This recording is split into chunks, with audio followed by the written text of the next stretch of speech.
두 번째 토픽은 우정. 이게 친구를 사귀고 난 다음에 어떤 사람하고 우정을 유지한다 하는 거는 계속 유지해 나가는 거잖아요. 처음에 사귀었을 때 사귈 때 뭐가 필요하냐? 잘 배려하고 부드러운 마음으로 이렇게 대접을 하고 불쌍히 여기는 마음으로 그의 사정을 이해, 이렇게 하면 친구가 된단 말이에요. 그 다음에 그 사랑의 관계를 계속 유지해 나가는 거, 이게 우정을 유지하는데, 이렇게 하려면은 매일같이 사랑을 실천하는 그런 일이 필요하다. 그렇게 이야기하는 거예요. 12장 26절 가서 보니까 이제부터 이제 친구를 사귀는 것에 대한 내용이 집중적으로 나옵니다. 의로운 자는 자기 이웃보다 더 뛰어나지만 사악한 자들의 길은 그들을 유혹하느니라. 사악한 자들이 꾸미는 계략은 심지어 이렇게 의로운 사람들도 유혹을 한다는 거예요. 나쁜 대로 이렇게 밀어 넣으려고. 사람을 사귀고 또 친구 간에 이런 좋은 우정을 유지하고 하는 그런 일은 대단히 놀랍고도 좋은 그런 일입니다. 근데 성경은 친구를 선택하고 찾을 때 사람이 크게 주의를 기울여야 된다. 솔로몬은 이거를 너무나 많이 이야기하고 있어요. 솔로몬 잠언 시작하면 잠언 시작하자마자 1장에 이 친구들의 유혹에 넘어가면 안 된다 하는 그런 내용으로 그냥 아들에게 경고를 주는 내용이 1장 그냥 초반부부터 나옵니다. 이게 이 정도기 때문에 사람을 사귀고 친구를 사귀는 일이 얼마나 중요한가를 솔로몬이 우리에게 지금 이야기를 해주고 있는 거예요. 그래서 악한 자를 친구로 선택하고 그가 행하는 그런 길로 우리가 이제 걸으면은 그러면 그 사람이 당신을 길을 잃어버리도록 그렇게 만들 거다. 그렇게 지금 솔로몬이 우리에게 경고해 주고 있는 거예요. 13장 20절, 지혜로운 자들과 함께 걷는 자는 지혜로울 것이나 어리석은 자들의 벗이 되는 자는 멸망을 당하리라. 그래서 다시 한번 친구를 선택하는 것이 얼마나 중요한 것인가 솔로몬이 우리에게 또 이야기를 하고 있는 거예요. 왜 그러냐? 친구들이 우리에게 주는 영향력이 엄청나게 커요. 어떤 친구를 사귀느냐에 따라, 그렇죠? 그 사람의 삶의 내용이 완전히 달라집니다. 교회도 마찬가지예요. 사귀는 사람들이 맨날 이렇게 오순절 은사 해서 목살리 기도원에 가야 된다 그러고 어디 뒤집어지는 데 가, 이거만 하는데 거기 빠지면은 그럼 평생 그쪽 길로 가게 돼 있는 거예요. 제가 우리 교회에서 생존할 수 있는 그런 방법을 여러 가지를 이제 여러분에게 늘 알려드리잖아요. 일단 우리 교회 오시면은 우리 교회의 주류 멤버들하고 잘 사귀셔야 돼요. 우리 교회에 오셔서 여러분이 생존하시려면 우리 교회 주류 멤버들하고 잘 사귀셔야 된다.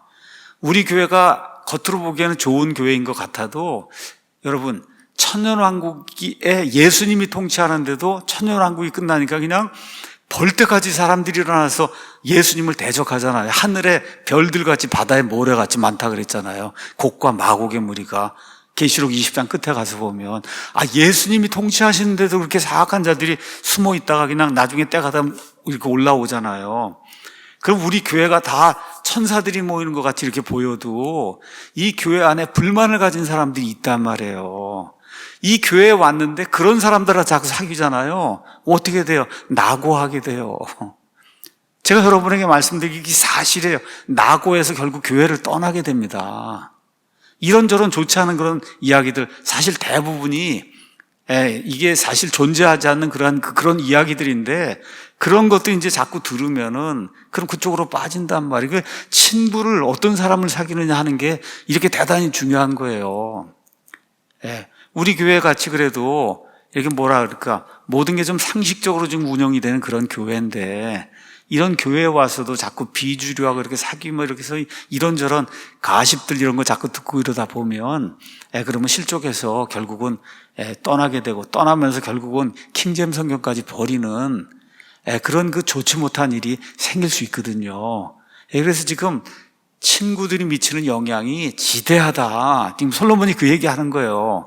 이렇기 때문에 좋은 친구들을 사귀어야 된다고 제가 여러분에게 이제 말씀을 이제 드리는 겁니다.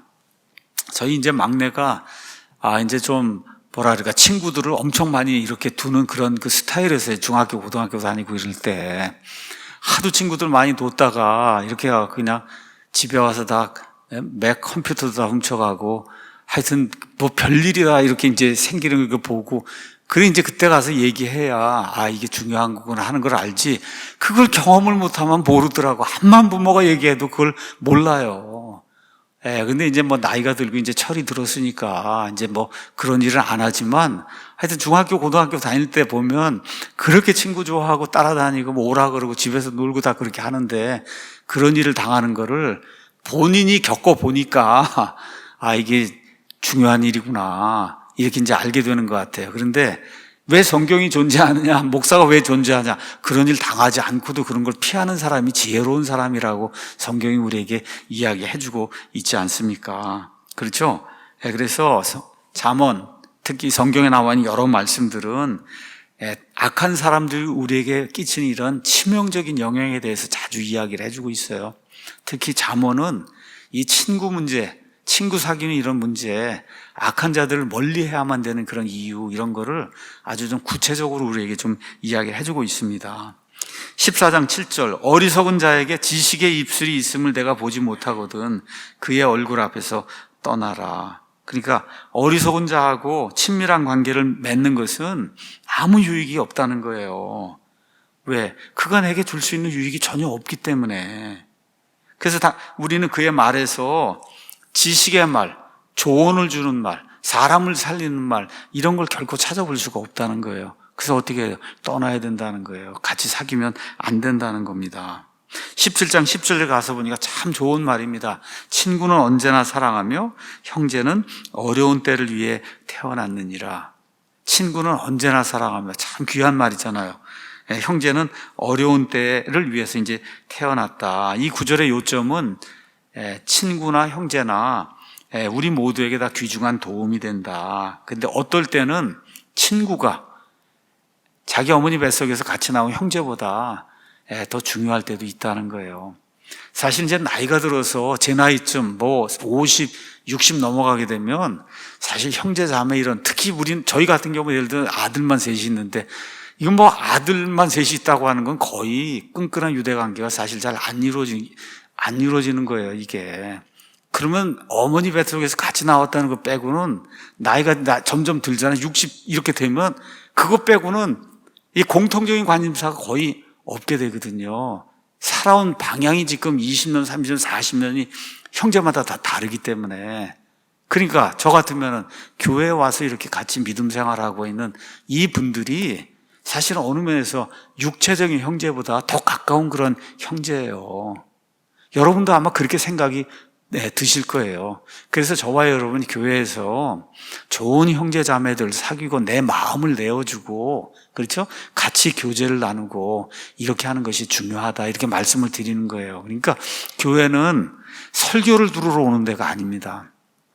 또 교회는 단순히 예배를 드리러 오는 그런 장소가 아니다. 신약 성경에 나와 있는 하나님의 그런 말씀들을 저와 여러분 실천을 하기 위해서 교회가 필요한 거예요. 서로 사랑하를 어디서 실천하겠어요?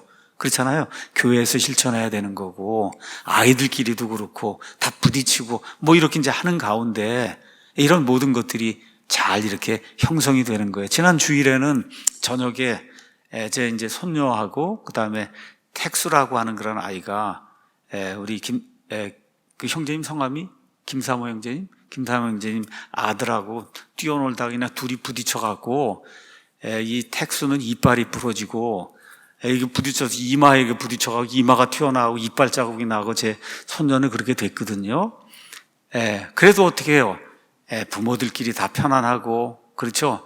또 아이들도 뭐 한 5분 있다가 다 뛰어놀겠다고 또 나가고, 하여튼 참 그런 일들, 이런 일들을 이렇게 보면서 참 크리스찬 부모들이 어떻게 행동해야 되는가, 이런 걸 우리가 보는 거예요. 그렇잖아요. 양쪽의 부모들, 또 거기 있는 모든 사람들이 다 그 두 아이 이렇게 어떻게 되는가 이렇게 보고 친절을 베푸고 사랑을 베푸고 이러니까 그 아이들이 모든 게 이제 회복이 되고, 다행히 이제 이 택수는 이빨이 이제 영구치가 아니고 그래서 이제 다시 이제 나면 되니까, 그래서 그 부모가 침착하게 이렇게 대하고 하는 이런 모습을 보면서 이게 형제 사랑이 아닌가, 이런 생각을 우리가 이제 하게 됩니다. 그래서 이제 교회가 필요한 거다, 교회가. 성경이 우리에게 이제 그런 것들을 이야기해 주는 거죠. 그래서 어떻게 친구를 도와야 되냐? 여러 친구를 두는 자는 18장 24절 반드시 자신을 다정한 자로 보여야 하나니 형제보다 더 친밀한 친구가 있다. 지금 그 얘기를 지금 하고 있는 거잖아요. 친구를 얻으려면 다정함을 먼저 보여야 된다. 여러분 여기 가서 보시면은 디모데 전서 가서 잠깐 볼까요? 디모데 전서 3장에는 목사의 자격이 나와 있습니다. 목사의 자격. 그 목사의 자격 중에 많은 사람들이 놓치는 부분이 있어요. 3장 2절에 그러므로 감독은 지역교회 목사는 반드시 책망받을 것이 없고 한 아내의 남편이며 깨어있고 맑은 정신을 가지고 있으며 행실이 바르고 손님 대접하기를 힘쓰며가 나와 있어요. 거기 가서 보면 given to hospitality, 자기 집을 개방해서 그렇게 해서 사람들을 잘 초대하는 사람이 그게 목사가 될 수 있는 자격이 있다는 거예요. 이걸 잘 보셔야 됩니다. 대다수 한국 목사들이 대접을 받으려고만 하지 절대 자기 지갑을 열어서 대접하려고 하거나 자기 집을 오픈해서 사람들 오라고 하는 거 그거 거의 없어요. 제가 여러분에게 분명히 말씀드릴 수 있어요. 자기 집을 개방하라고 자기 지갑을 자꾸 열어서 성도들 대접하고 저도 여러분 중에 하나입니다 하고 이렇게 똑같이 이렇게 행동하는 그런 목사를 성도들이 존중을 하는 거예요.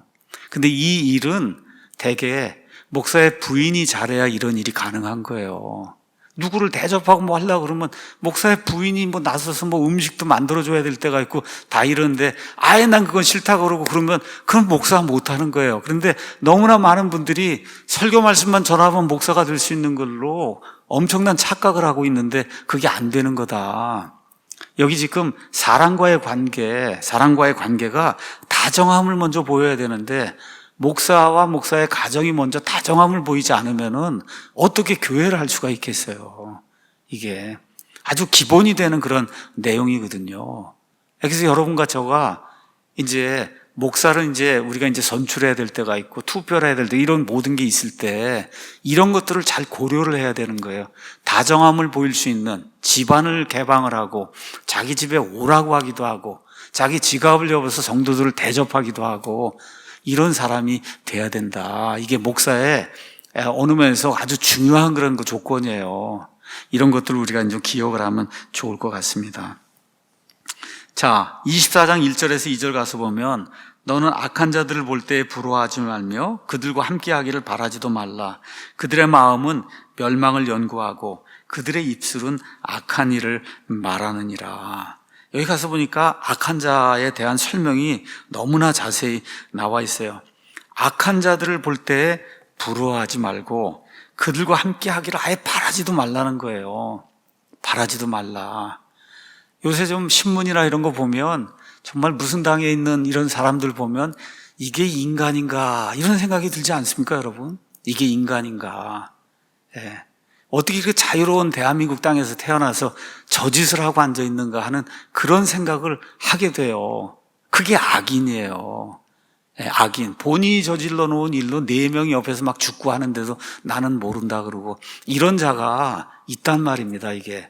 이런 자들과 사귀지도 말고 이런 자들을 부러워하지도 말고 이런 자가 혹시 대통령이 돼도 부러워하지 말라는 거예요. 그들과 함께 자리에 앉는 것을 바라지도 말라.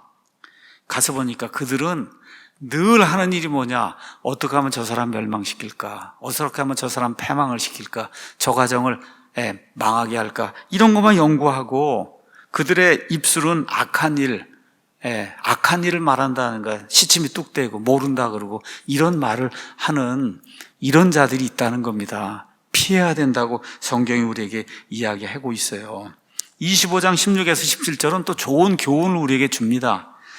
내가 꿀을 발견하였느냐? 내게 족한 만큼만 먹으라. 그것으로 배가 차서 내가 토할까 염려하노라. 내 이웃의 집에서 내 발을 뒤로 물리라. 그가 내게 실증이 나서 너를 미워할까 염려하라. 지금 이거는 똑같은 이야기를 하고 있는 거예요. 자, 꿀에 대해서 그 다음에 친구에 대해서 동일한 조언을 우리에게 주고 있는 거예요. 꿀도 좋은 거고 여러분 옛날에 단 게 꿀밖에 뭐가 있었겠어요? 설탕이 있었게 없어요. 아무것도 꿀밖에 없어요. 그러니까 꿀을 발견하면 엄청나게 먹고 싶단 말이죠. 단 게 없으니까 사탕도 없고. 자, 그런데 이 두 가지가 다 좋은 건데 꿀 발견했다가 할까 꿀을 너무나 많이 한꺼번에 많이 먹으면 어떻게 토해낸단 말이죠. 그렇죠? 그러니까 아무리 좋아도 한꺼번에 많이 그렇게 자주 이렇게 섭취하면 곤란하다. 예, 마찬가지로 친구도 똑같다는 거예요. 친구가 자꾸 방문하고 이야기하고 전화도 하고 뭐 이런 게 좋은 일인데 너무 자주 친구 집에 방문해갖고 그래서 그 사람 하는 일을 방해를 놓으면은 그럼 친구가 도망을 간다. 여러분 이해하시겠죠? 지금 꿀하고 친구를 비교하고 있는 거예요. 꿀도 좋고 친구도 좋은 건데 꿀 너무 한꺼번에 많이 먹으면 그럼 배탈 나지 않냐. 마찬가지로 친구가 아무리 좋아도 그 사람도 개인적인 프라이버시가 있고 자기 시간을 이렇게 가져야 되고 다 이러는데 자꾸 와서 괴롭히면 친구가 되기 어렵다. 지금 성경이 우리에게 그런 이야기를 해주고 있는 거예요. 29장 24절 누구든지 도둑과 짝하는 자는 자기 혼을 미워하나니 그는 저주를 듣고서도 그것을 드러내지 아니하느니라. 잠언 1장에 도둑들과 함께하는 그 폐에 대해서 잠언을 시작하면서 솔로몬이 자기 아들에게 주는 그 교훈과 함께 이 말씀을 잘 읽어보시면 좋습니다. 레위기 5장 1절에 보면 어떤 사람이 이제 누군가 죄를 졌는데 그 사람이 죄를 지은 거에 대한 증거를 이제 결정적인 정보를 알고 증거를 알았어요. 그렇게 되면 제사장이든 누가 부릅니다. 여기에 대해서 증언을 해야 된다. 이렇게 하면 그는 반드시 자기가 알고 있는 그런 정보 이거에 대해서 분명하게 증언해야 돼. 저 사람이 누구를 때렸거나 뭐 훔쳤거나 한 거를 본인이 알면 그대로 증언해야 되는데 그런데 그렇게 증언해야 될 사람이 증언한 자리에 가지 않으면은 그러면 하나님 앞에 죄를 짓는 거다. 이런 내용이 레위기 5장에 이제 기록이 돼 있어요. 이런 사람에게는 하나님의 저주가 임한다. 이런 말씀이 거기 기록이 돼 있는데 도둑들과 함께 짝하면서 도둑질 같이 하는 이런 사람은 여기 이런 하나님의 재난에 빠지는 사람처럼 동일한 그런 재난에 이제 빠지게 된다는 거죠. 그러니까 진실을 말해야 될 때 진실을 말하지 않으면 그러면 저주에 빠지게 된다. 이와 같은 일이 특히 이 도둑과 함께 짝을 져서 남의 것을 막 이렇게 탈취하고 갈취하고 하는 그런 일을 하는 사람, 이런 사람에게 하나님의 저주가 임한다. 지금 성경이 그렇게 이야기하고 있습니다. 이제 결론으로 이제 들어가서 한 두 가지 정도 예만 좀 드리고 이제 마치도록 하겠습니다. 여기 가서 보니까 20세기 중반에 미국 역사상 가장 오랫동안 백악관의 대변인을 했던 샘 레이번이라고 한 사람, 이런 사람에 대한 예가 나와 있습니다. 제가 가서 샘 레이번을 쳐보니까 아마 1950년대 그 전쯤에 그 전에 1940 이렇게 넘어가면서 아이젠하워 이런 대통령이 있었는데 그 대통령의 백악관 대변인을 오래 했던 그런 사람이라는 것 같아요. 근데 이 사람이 친구가 있었는데 이 친구의 10대 딸이 어느 날 갑작스럽게 교통사고로 이제 사망하는 그런 일이 이제 생겼어요. 근데 그 다음날 아침에 일찍 이 친구가 일어나 보니까 이 샘 레이번이 자기 집 앞에서 문을 두드리는 거예요. 그러면서 이제 샘 레이번이 이런 좋지 않은 소식을 들었는데 어쨌든 내가 자네를 도울 수 있는 무엇이라도 있으면 내가 도와야 되겠다 하는 그런 마음으로 내가 일찍 왔네. 이제 친구가 이제 그렇게 이야기한 거예요.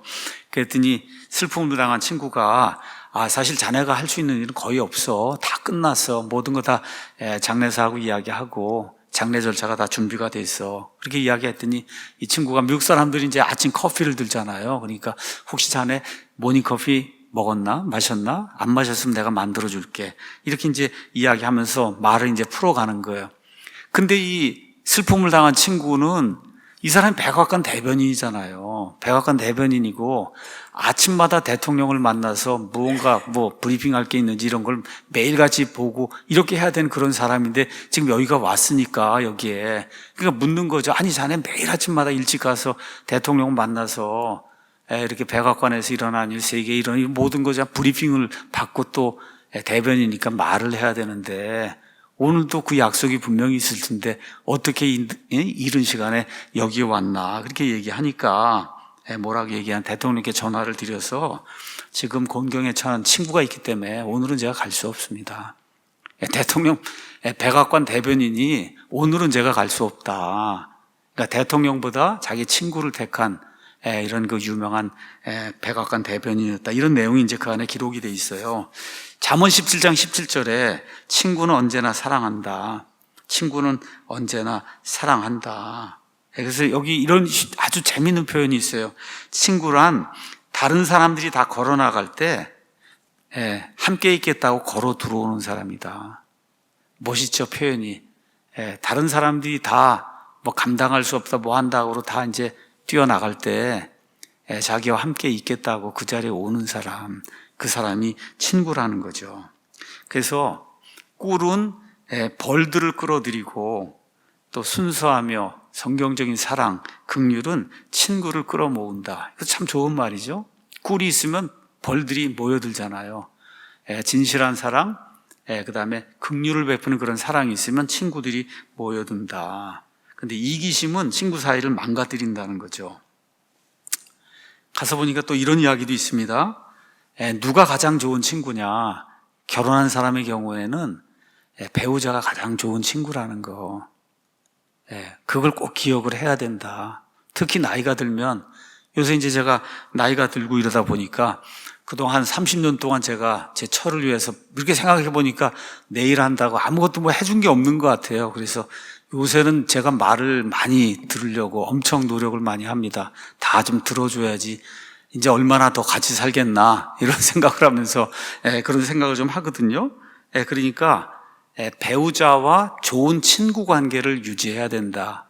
지난주엔가 얘기했듯이 소울메이트, 소울을 서로 교통하는 혼을 서로 이렇게 나누는 그런 좋은 친구가 돼야 된다. 이렇게 되면 우리의 남아있는 그런 삶이 자연스럽게 풍성해진다는 거예요. 오늘 여기 일산에서 우리 연세 드신 한 80세 되신 우리 형제님 이런 그 부부가 이렇게 이제 오셨는데 참 좋은 것 같아요. 너무 저는 사실 오시지 말라고 너무 먼데 여기를 어떻게 오시냐. 누차 말씀을 드렸는데 오늘 또 오셨어요. 어쨌든 소울메이트가 되는 겁니다. 그렇죠? 소울메이트. 아주 좋은 것 같습니다. 자, 마지막으로 삶의 적용 하나 말씀드리고 마치 얘가 좋아서 여러분에게 소개하는 거예요. 자, 여러분과 제가 아는 것처럼 삶에서 즐거움을 누리고 또 성공을 이루려면 반드시 이제 친구가 필요합니다.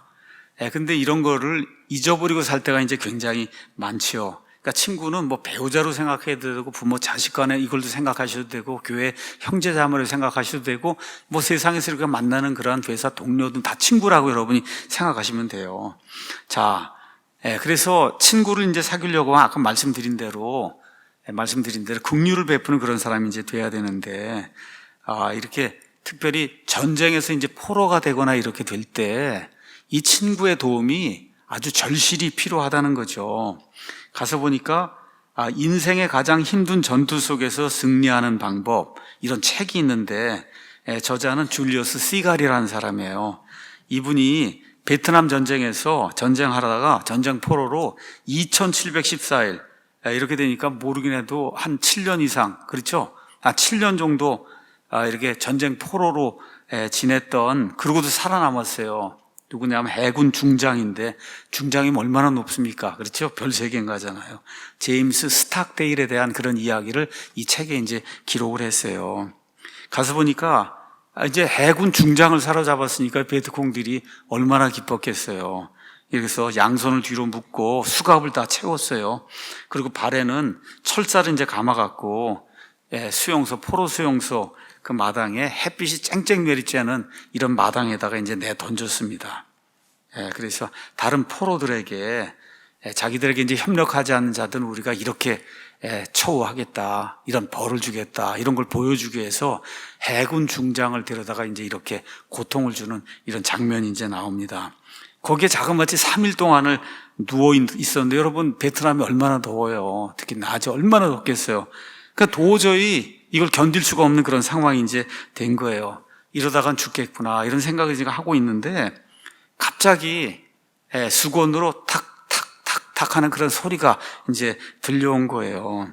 이건 이제 보통 포로들이 전쟁 이렇게 포로가 돼서 이렇게 수용소에 갇히거나 하면 그 뭐 A는 1번 치고 B는 2번 치고 C는 3번 치고 이런 방식으로 무언가 의견을 교환하기 위해서 이렇게 하는데 이 수건으로 뭐 딴 게 없으니까 수건으로 탁 탁탁탁탁 치는 그런 소리가 들렸어요. 5글자를 이제 이 사람들이 암호로 다 이제 친 거예요. 그 암호가 뭐냐 하면은 영어로는 G, 그 다음에 B, 그 다음에 U, 그 다음에 JS 이렇게 5글자를 수건으로 탁탁탁탁 이렇게 쳐갖고 A는 하나, 예를 들어 B는 둘 이렇게 해서 쳐서 하나 끝나면 조금 쉬었다가 또 하나 끝나면 쳐서 5글자를 쳐서 곤경에 빠져 있는 이 사람에게 위로를 주었다는 거예요. G는 God, B는 bless, 그 다음에 U는 you, God bless you 하고 이 사람 이름이 짐 스탁데일이거든요. 짐 스탁데일. 이렇게 해서 God bless you, 짐 스탁데일. 이러면서 다 죽어가는 그런 상황 속에서 아무 소망이 없다고 하는 그런 상황 속에서 하나님이 당신에게 복을 주시기 원합니다. 짐 스탁데일. 이 수건도 드리는 이 소리를 듣고 그리고 내가 이 곤경을 이기고 살아나가야 되겠다는 이러한 커다란 그런 그 힘을 받았다고 하는 그런 이야기가 이 책에 이제 기록이 돼 있어요. 인간적인 관계, 그 다음에 이제 이런 좋은 동료들과 이런 관계, 이런 것은 주변 환경이 열악할 때 특별히 굉장히 필요하다는 거예요. 이거 죽을 지경이 된 거 아닙니까? 여러분 2700일 동안 감옥에 갇혀 있으면 어떤 상황일까? 저와 여러분이 미루어 짐작이 됩니다.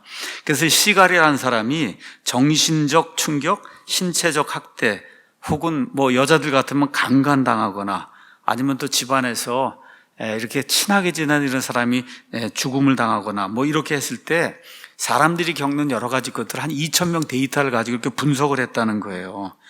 이 어려운 악조건 속에서 그래도 이걸 견디고 살아남은 이런 사람들하고 이걸 견디지 못하고 삶을 포기하거나 완전히 낙담이 되어서 본인 자신이 스트레스 벌려갖고 그래갖고 우울증에 빠지거나 이런 두 부류의 사람이 있는데 이걸 성공적으로 이겨낸 그런 사람들, 이런 사람들은 그 통계 자료를 보니까 인간적으로 신뢰할 수 있는 그런 우정의 관계가 있어서 그에게 와서 격려의 말을 해주고 위로를 해준 그런 사람들이 있었다는 거예요. 이런 사람들은 그거를 극복을 하고 그렇지 못한 사람들, 그런 관계가 전혀 유지가 되지 않는 그런 사람들은 이와 같은 상황을 극복하지 못하고 커다란 우울증에 빠지거나 극단적인 선택을 하는 이러한 그 사례가 있었다.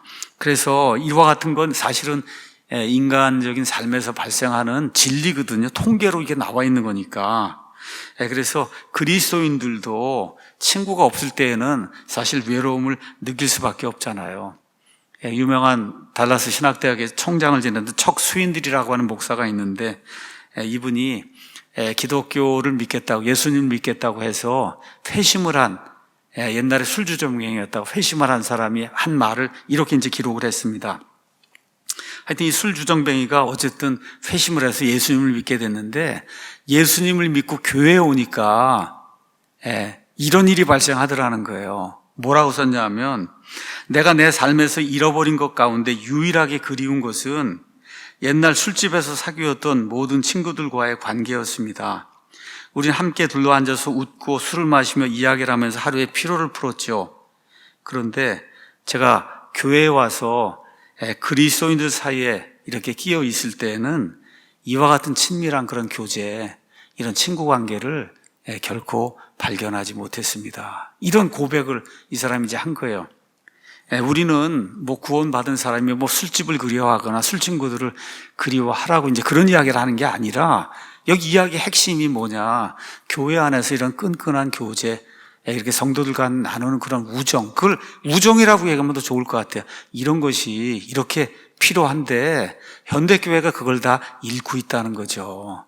그래서 제가 늘 이야기하듯이 교회에 오면 설교만 하러 오거나 일만 하러 오거나 그냥 단순히 예배만 드리고 떠나거나 하는 이게 교회가 존재하는 목적이 아니다.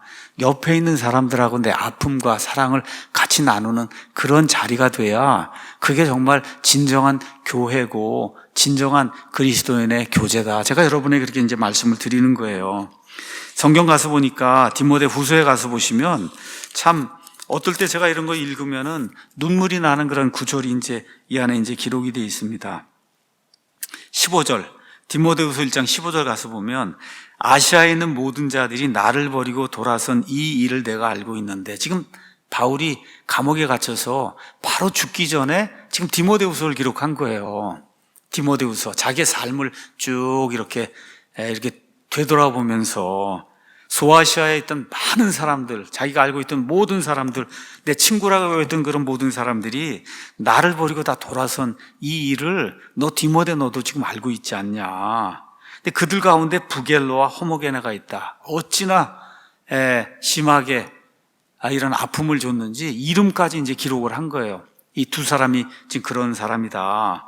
그런데 주께서 오네시보로의 집에 긍휼을 베푸시기 원한다. 왜냐하면 그가 자주 내게 새 힘을 북돋아주고 나의 사슬을 부끄러워하지 아니하였으며 오히려 그 전에도 감옥에 갇히고 여러 가지 어려운 일을 당할 때 나의 사슬, 내가 당하는 그런 그 수치를 부끄러워하지 아니하고 오히려 그가 로마에 있어. 지금 로마 감옥에 지금 갇혀 있잖아요. 오네시보로가 로마에까지 이제 와서 매우 부지런히 나를 찾아내어 만났다. 바울도 강건한 그런 그 하나님의 사람이었지만 말년에 감옥에 갇혀서 말 그대로 쥐가 돌아다니고 진짜 뭐 이런 그 형편없는 그런 상황 속에서 덥고 얼마나 힘들었겠어요. 이탈리아 한번 여름에 한번 가보세요. 얼마나 더운가. 거기 이제 돌들로 되어 있는 이런 감옥에, 지하 감옥에 이렇게 갇혀 있으면 얼마나 더울까. 이러할 때 이 오네시보로가 자주 찾아와서 나를 만났다는 거예요. 그러면서 이렇게 기록하고 있어요. 그날에 예수님을 우리가 다시 만나는 그날, 예수님 앞에서 사람의 모든 동기와 의도가 드러나는 그날에 그가 주의 긍휼을 얻는 것을 주께서 그에게 허락하시기 원한다. 얼마나 나를 많이 도와주었는지 알 수가 없다. 그가 에베소에서 얼마나 많은 것들로 나를 섬겼는지, 에베소, 소아시아의 어느 면에서 가장 큰 도시라고 하는 그 에베소에 내가 있었을 때 그때도 그가 얼마나 나를 많이 도왔는지 내가 매우 잘 아느니라. 참 얼마나 귀중한 그런 말씀인지 알 수가 없어요. 그래서 사도 바울이 이야기했던 그 바울과 오네시보로의 이런 그 우정의 관계, 이런 그 좋은 그런 사랑의 관계가 집안에서 유지가 되고 교회에서 유지가 되고 우리 직장 생활에서 유지가 되고 이렇게 해서 정말 성령 충만한 그런 삶이 우리 가운데서 늘 나타나기를 예수님의 이름으로 축원합니다. 기도합니다.